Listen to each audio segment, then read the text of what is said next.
बात आज की चैनल के कार्यक्रम मेहमान में मैं सुरेंद्र चतुर्वेदी आपका स्वागत करता हूं। दोस्तों, इस कार्यक्रम में जैसा आपको मालूम है कि बाहर से आने वाले किसी भी बेहतरीन इंसान को हम अपना मेहमान बनाते हैं और हमारे स्टूडियो में बुलाकर उन्हें आमंत्रित कर विभिन्न मुद्दों पर बात करते हैं। आज जिस खास मेहमान को हम आपकी स्टूडियो में लेके आए हैं वो हैं राजेंद्र नायक। राजेंद्र नायक नाम सुनते ही आपको लगेगा नायक, और मैं तो कहता हूँ कि ऐसे लोग जो समाज को समर्पित हैं, समाज के नैतिक मूल्यों के लिए जो अपने आप का सर्वस्व अर्पित करने को तैयार होते हैं, वो नायक नहीं महानायक होते हैं। और मैं ये कहना चाहूँगा कि राजेंद्र नायक नहीं, मैं आपको राजेंद्र महानायक से मिलवा रहा हूँ।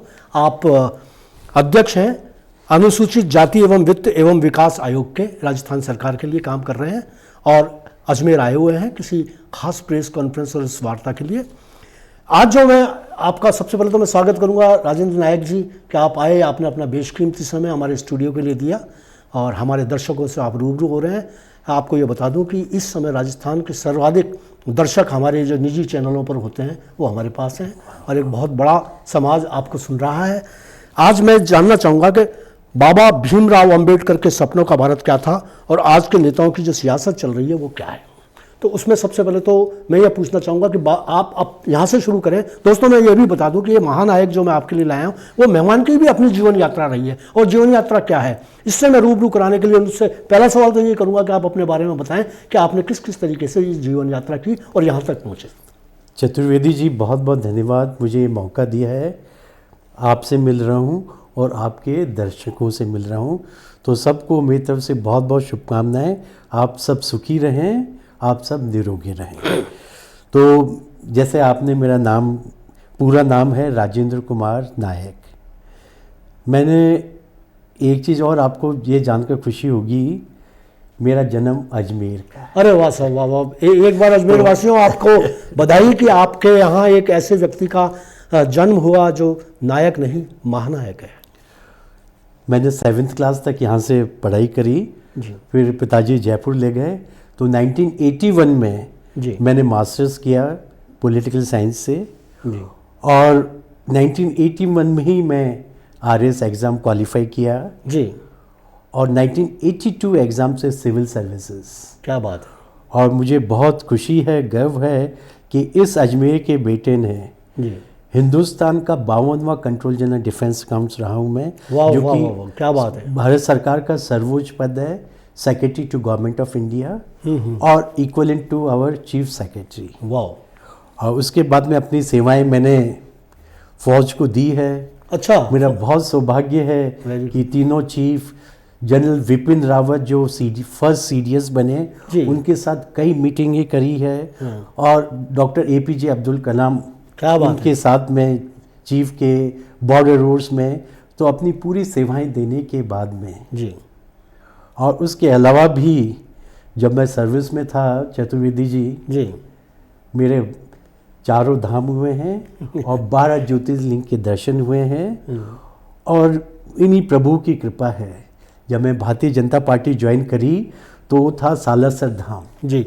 वहाँ पर तो अपने मन में आया कि क्यों न भारत की फ़ौज की मैंने सेवाएं की है, तो अभी भी मेरे हाथ पांव सब कुछ तंदुरुस्त है, तो भारत माता की सेवा के लिए एक सिद्धांतवादी party Bharatiya Janata party join करके मैं आया। और फिर मैं बहुत बहुत आभारी हूँ भारतीय जनता पार्टी के आला कमान का, हमारे मुख्यमंत्री जी का, जिन्होंने मुझे 1 करोड़ 10 लाख जो कि SC लोग राजस्थान में हैं, दैट मीन्स हर 8वां व्यक्ति यहाँ पर जो है वो SC कम्युनिटी से है, तो इसका विकास करके उनको राष्ट्र के मुख्य धारा में लेकर के राष्ट्र निर्माण में अपना सहयोग देने के लिए मुझे जो दिया है ये आशीर्वाद, तो मैं आपका बहुत बहुत आभारी हूँ। चलिए राजेंद्र जी, ये तो बहुत अच्छी बात बताई आपने, जो जीवन यात्रा बताई।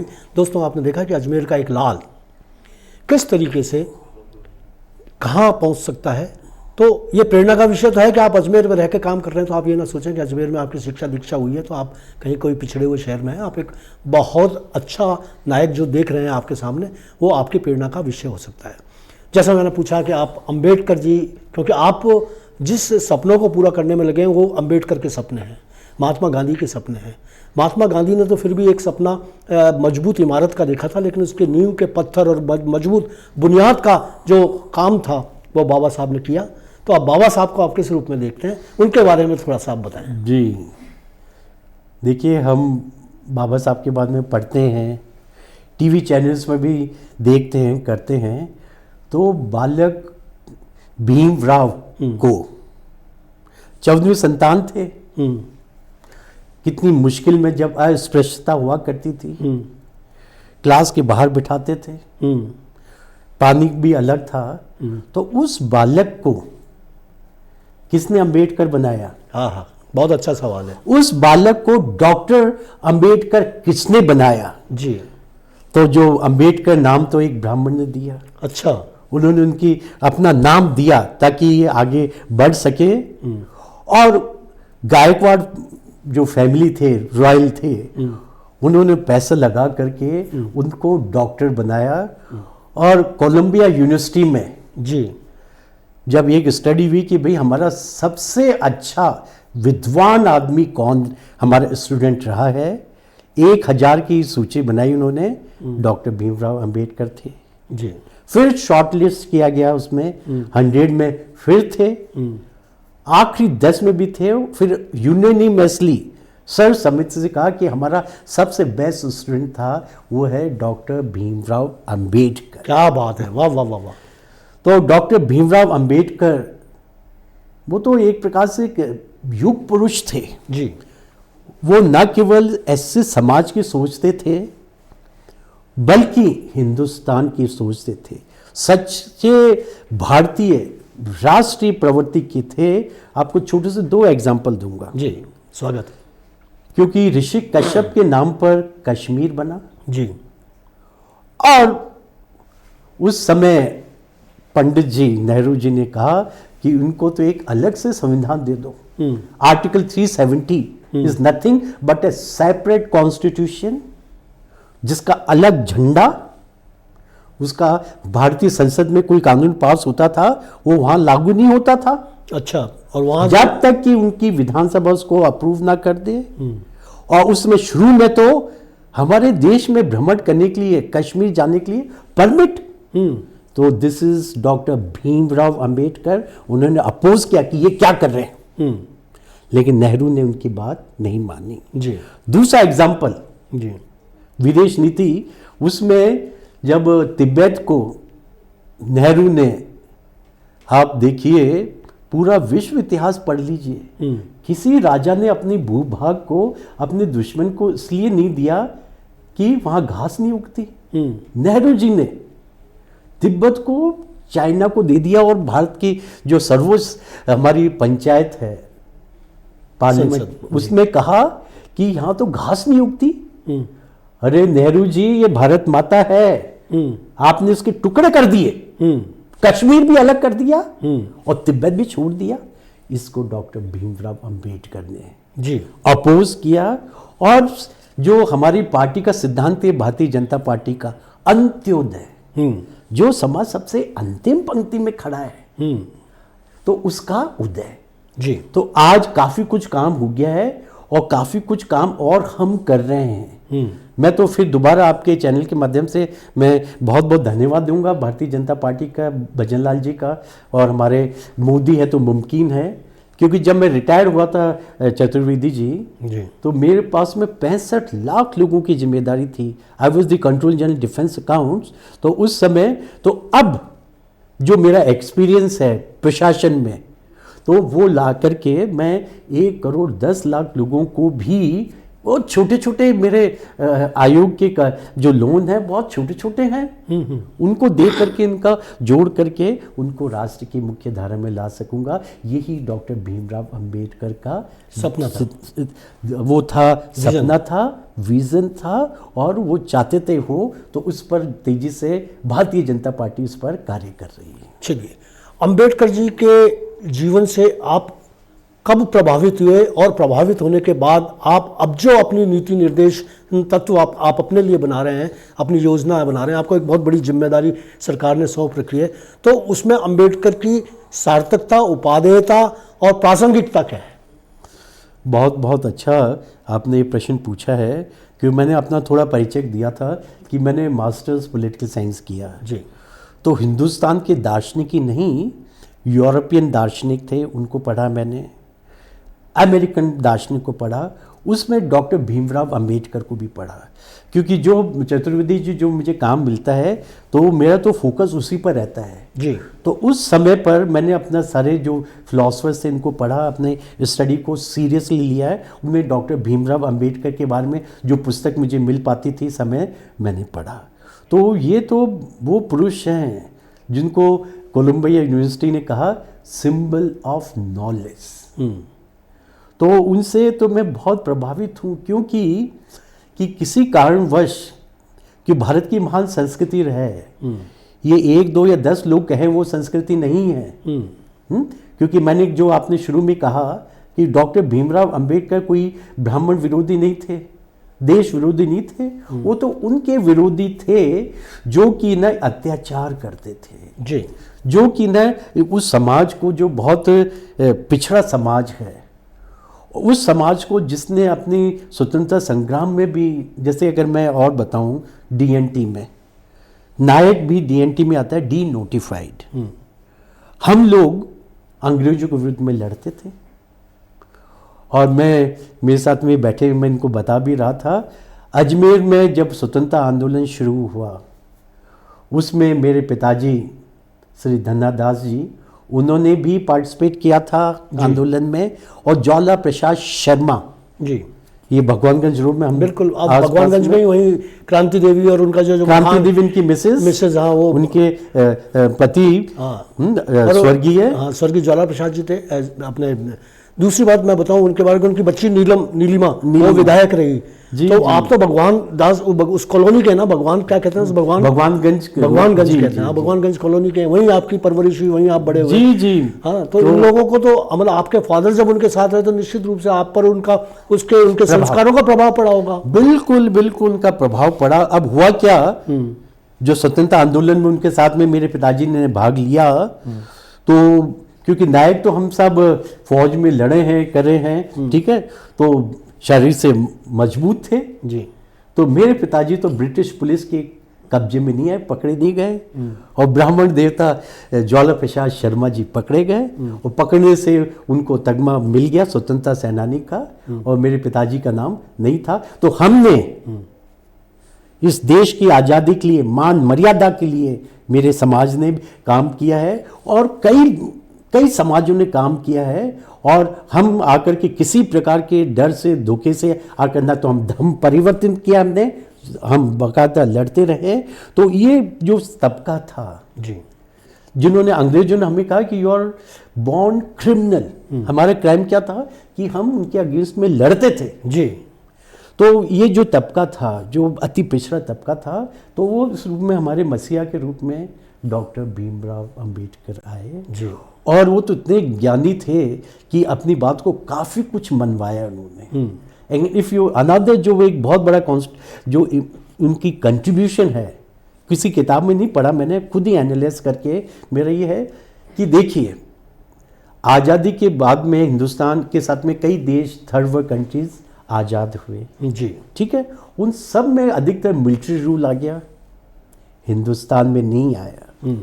तो ये क्या है कि डॉक्टर भीमराव अंबेडकर ने एक ऐसा कॉन्स्टिट्यूशन बनाया कि क्योंकि 500 से ज़्यादा देशी रियासतें थी, पता नहीं कौन कब क्या अलग होने, भारत माता के कैसे वो टुकड़े होने देते, तो एक स्ट्रॉन्ग सेंटर बनाया उन्होंने कि जरूरत पड़ी तो एक सारी पावर एक के हाथ में आ जाए, ताकि कोई आकर के कोई विघटनकारी शक्तियां आकर के हिंदुस्तान के टुकड़े ना कर पाए। तो इस प्रकार का उन्होंने कॉन्स्टिट्यूशन बनाया, तो जिसके कारण आज भी जैसे हम सबको गर्व है, पूरा विश्व हमें क्यों इज्जत से देखता है, क्योंकि विश्व की सबसे बड़ी डेमोक्रेसी है हिंदुस्तान।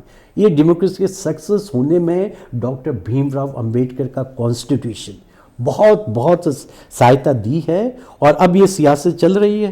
हाँ राजेंद्र जी, मैं यही सवाल, आप जैसे मैंने कहा आप ये अपनी बात खत्म करेंगे तो मैं आपसे यही सवाल पूछूंगा जो आपने उस बात का मुझे हिंट दे दिया। मैं यही पूछना चाहता हूँ कि ये जो सियासत अंबेडकर के सपनों को लेकर चल रही है, उनके सिद्धांतों को लेकर चल रही है, उनकी नीयत और चरित्र और कार्यशैली को लेकर चल रही है, उनके ज्ञान और अनुभव को लेकर चल रही है। ये यात्रा कोई मुझे बहुत दुखद लगता है कि जब कहीं कोई टिप्पणी तोड़ मरोड़ कर पेश की जाती है, या कभी कहीं कोई समाज के अंदर विघटनकारी तत्व अपनी राजनीति चमकाने के लिए अंबेडकर साहब को कभी इस पाले में बैठाते हैं, कभी उस पाले में बैठाते हैं, कभी वो भारतीय जनता पार्टी कहती है ये हमारा व्यक्ति है, कभी कांग्रेस कहती है, मतलब ऐसा लग रहा है जैसे कोई उनको छीना जा रहा है, और उनको छीनने के चक्कर में कहीं ऐसा ना हो कि वो तार तार हो जाए। ये क्या राजनीति? देखिए, ये शख्सियत एक ऑर्डिनरी शख्सियत नहीं है जो कि तार तार हो सके। जी, कोशिश की जा रही है, कोशिश की जा रही है, लेकिन ये तो विश्व की महान विभूति है जिनको कोलंबिया यूनिवर्सिटी ने कहा स्टैच्यू ऑफ विजडम। तो सबसे पहले तो मैं I am very sorry to say this thing कि कांग्रेस ने, क्योंकि संविधान बहुत सोच समझ के डॉक्टर भीमराव अंबेडकर ने बनाया था, तो उसमें कांग्रेस सरकार थी, उसमें अंधाधुंध अमेंडमेंट कॉन्स्टिट्यूशन का बेसिक आत्मा को जो उन्होंने डॉक्टर भीमराव अंबेडकर रखी वो तोड़ने के लिए पीछे पड़ गई।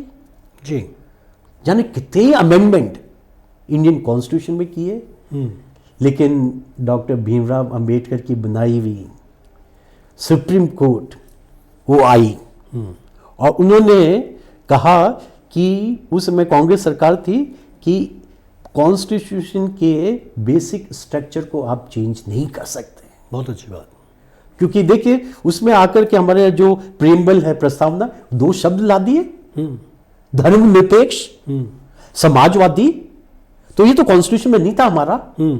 तो जिस ढंग से कांग्रेस उस पर अटैक करने लगी, सुप्रीम कोर्ट ने कहा कि वेल आप हमारे संविधान के बेसिक स्ट्रक्चर को नहीं बदल सकते हैं। बहुत अच्छी बात। और आई एम वेरी सॉरी, ये जो संविधान की प्रति लेकर के पार्लियामेंट में और पब्लिक में दिखाते हैं राहुल गांधी जी, अरे क्या है, कभी पढ़ तो लीजिए। उस कॉन्स्टिट्यूशन में लिखा है यूनिफॉर्म सिविल कोड। ये सपना हमारे डॉक्टर अंबेडकर का कि देश विकसित हो सके, न केवल उनसे जाति का ही विकास हो, उनसे जाति जनजाति का, बल्कि हिंदुस्तान का विकास हो के एक राष्ट्र बन के ये रहे, तो ये थे। तो इस प्रकार से, और दूसरी तरफ है भारतीय जनता पार्टी, जो डॉक्टर भीमराव के जीवन से जुड़े हुए जो स्थान, 5 स्थान हैं जहाँ जन्म हुआ है, जहाँ शिक्षा, दीक्षा और निर्माण जहाँ हुआ है, तो इन 5 को उन्होंने पंच तीर्थ करके बनाया है। तो ये है भारतीय जनता पार्टी जो अंत्योदय में विश्वास करती है, डॉक्टर भीमराव अंबेडकर के सिद्धांतों में विश्वास करती है, और उन्हीं के सिद्धांतों के कारण ही हमें आर्टिकल 370 को ख़त्म कर रहा है। तो ये सपना था डॉक्टर भीमराव अंबेडकर का कि देश का एकीकरण हो, लेकिन कांग्रेस को तोड़ती थी, तो ये डॉक्टर भीमराव अंबेडकर उसका अपोज करते थे। राजन जी, एक आश्चर्यजनक बात है कि दिल्ली में पंडित जवाहरलाल नेहरू का स्मृति स्थान है, वो है, राजीव गांधी का है, इंदिरा गांधी का है, जितने भी, इवन संजय गांधी तक का है, और बाकी जितना गांधी परिवार है उन लोगों का है, महात्मा, मतलब स्मारक, बड़े बड़े स्मारक भी गाँव में फैले हुए स्मारक हैं। कहीं आपने सुना कि अंबेडकर जी का कोई स्मारक वहाँ दिल्ली में हो, या कोई 1-2 बीघा या 200 गज के इस प्लॉट पर हो, कहीं सुना आपने? नहीं, देखिए, जब डॉक्टर भीमराव अंबेडकर ने जो अंतिम सांस ली गई, तो विश्व का, हिंदुस्तान का इतना महान व्यक्तित्व, उनको जगह नहीं दी गई यहाँ पर दिल्ली में अंतिम संस्कार कर। यही मैं कहना चाह रहा हूँ आपसे, जी जी जी, कि हम कितने एहसान फरामोश हैं कि हम अपनी सिर्फ आंतरिक मानसिकता के अंतर्द्वंद में पढ़कर और किसी महापुरुष की आत्मा को उचित सम्मान भी नहीं दे पाते। और यह जो स्थिति है वो बड़ी भयावह है। और लेकिन अब दूसरी स्थिति भी है कि अंबेडकर के नाम पर जिस तरीके की सेनाएं बनाई जा रही हैं, जिस तरीके के और दूसरे काम चल रहे हैं, वो सब मैं नहीं समझता कि आज़ादी और देश के संविधान के लिए कोई अच्छी बात है। मैं आपसे पूर्ण रूप से सहमत हूँ। ये छुटभैया नेता आकर के अपनी दुकान चलाने में लगे हैं। डॉक्टर भीमराव अंबेडकर, अरे उनको पढ़ तो लीजिए। हाँ, पढ़ तो लीजिए। जिस ढंग से मैंने बताया कि हमारे तो मसीहा थे, वो तो हिंदुस्तान के मसीहा थे जी। उसको आकर के इस प्रकार से छोटी छोटी चीजों में लेकर के अपने स्वार्थ के कारण, तो उनको नाम ले रहे हैं, उनको कोई हक नहीं है।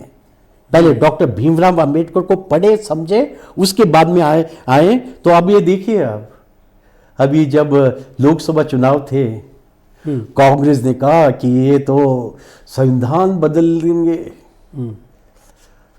आरक्षण खत्म कर देंगे। इन्होंने ये काट की हांडी लगाई। लेकिन उसके बाद में आप देखिए, जब चुनाव हुए हरियाणा में, क्योंकि आज भारत की जनता, मतदाता जागरूक है जी, वो बहकाने में आने वाले नहीं है। तो जिस ढंग से भारतीय जनता पार्टी की एक ऐतिहासिक तीसरी बार सरकार बनी है हरियाणा में, मुझे भी सौभाग्य मिला था हरियाणा चुनाव के लिए, 1.5 महीने तक मैं भी वहाँ रहा हूँ। और जिस ढंग से महाराष्ट्र में, तो अब ये छलावे में आने वाली नहीं है। भारत के जो मतदाता हैं, जागरूक मतदाता हैं, कांग्रेस प्रकार के छलावे में या और छोटे मोटे जो आ रहे हैं, डॉक्टर भीमराव अंबेडकर जी का नाम लेने वाले, उनकी शॉप ज़्यादा नहीं चलने वाली है। बहुत सही। तो दोस्तों, आपने देखा कि अंबेडकर जी को लेकर राजेंद्र नायक कितने बेहतरीन तरीके से पेश हुए और उन्होंने किन किन मुद्दों को बताया और समाज के विघटन से जुड़ी चिंताओं को अपने शब्दों में ढालते हुए व्यक्त भी किया। मुझे खुशी है कि राजेंद्र नायक जी ने अपना बेशकीमती समय हमारे स्टूडियो को दिया। आपका मेहमान के रूप में बहुत बहुत स्वागत और आभार कि आप आए और आपने इतने बेशकीमती समय निकाला और अपना इतने कीमती विचारों से हमारे दर्शकों को रूबरू करवाया। बहुत बहुत शुक्रिया। आप जब भी कभी अजमेर आएँ, मेहरबानी करके हमारे स्टूडियो में ज़रूर कुछ वक्त गुजारें, हमें अच्छा लगेगा। बहुत बहुत धन्यवाद, बहुत बहुत धन्यवाद। Thank you very much.